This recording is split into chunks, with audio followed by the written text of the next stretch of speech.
Assalamualaikum warahmatullahi wabarakatuh. Salam sejahtera buat kita semua.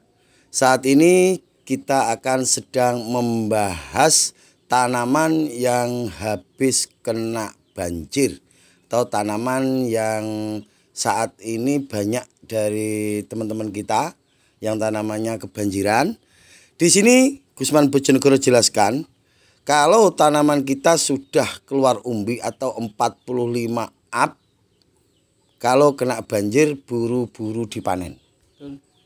Itu sudah mutlak. Kenapa Mas Gusman? Karena kalau sudah keluar umbi nanti dibiarkan umbinya bakal membusuk. Jadi cepat-cepat dipanen. Panen lebih awal.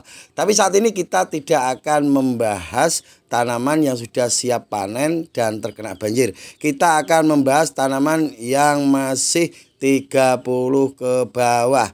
Gimana cara mengatasinya dan apa solusinya. Jadi ini benar-benar harus diketahui dan dilakukan oleh teman-teman, khususnya petani bawang merah pemula. Di sini saya akan menjelaskan sesuai pengalaman saya selama ini. Karena tanaman Gusman Bojonegoro sendiri pernah kebanjiran, Mas Ucup ya? Kebanjiran dan daunnya patah. Kebanjiran dan daunnya patah.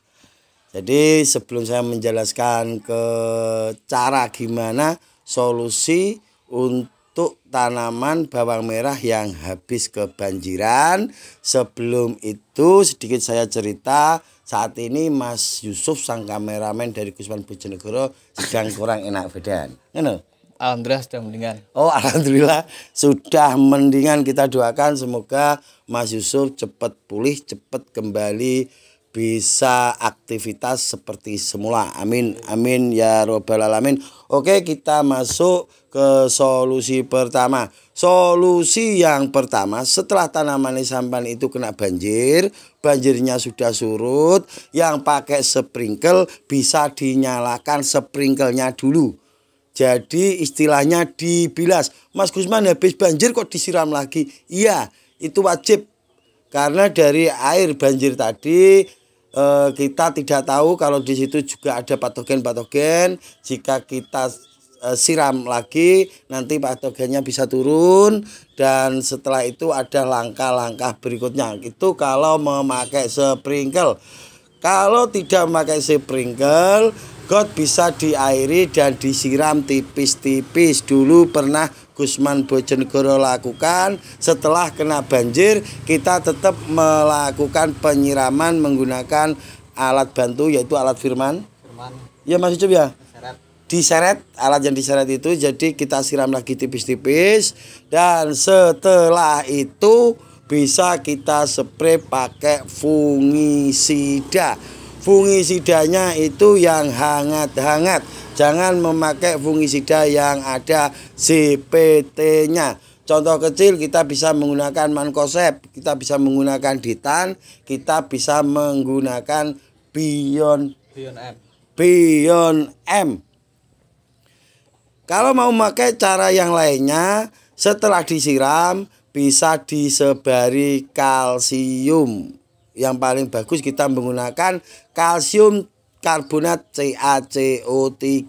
Tujuannya apa? Tujuannya untuk mengurangi kelembapan. Apapun alasannya, tanah yang habis kena banjir itu pasti pH-nya drop.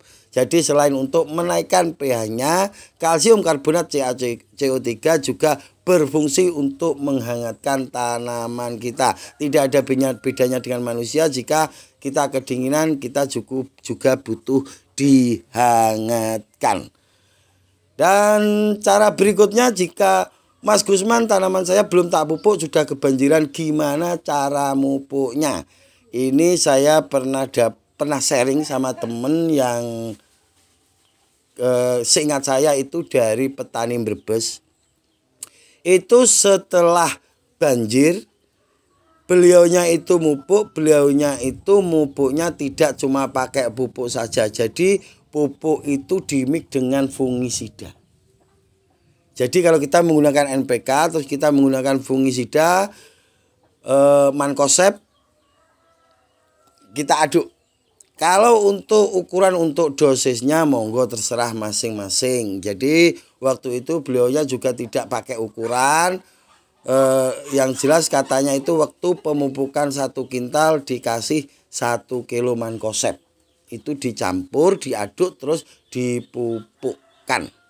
Jadi itu juga salah satu solusi.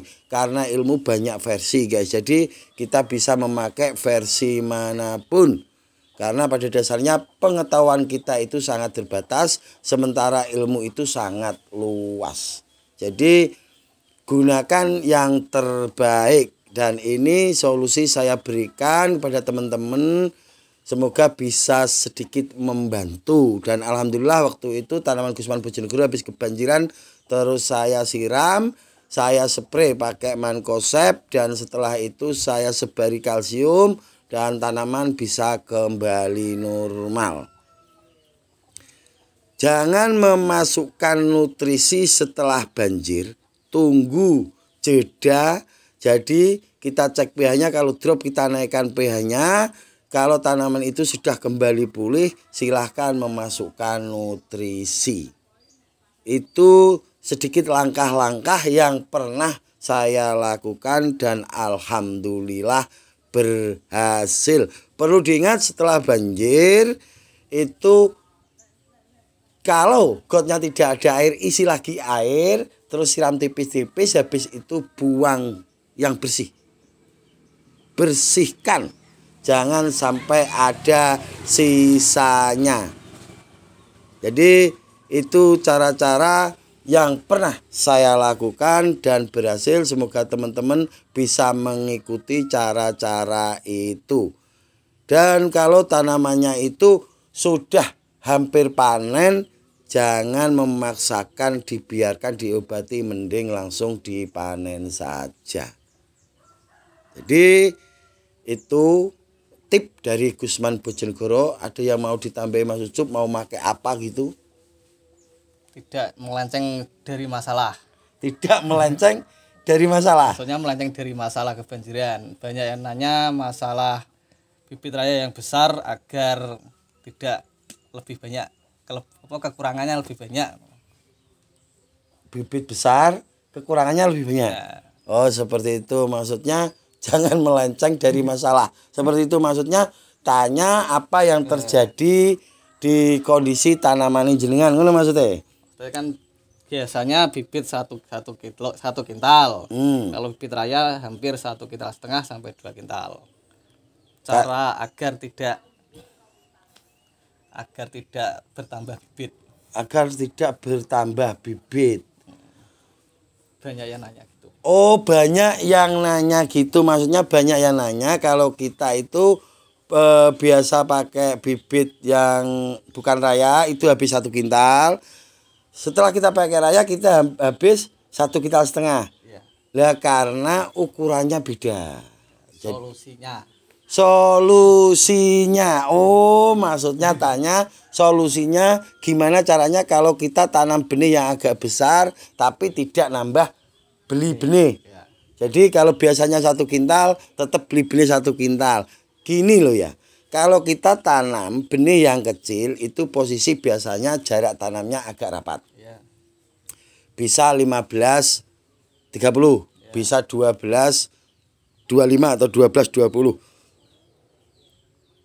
Kalau jenengan itu tanam benih yang lebih besar, jarak tanamnya dikurangi.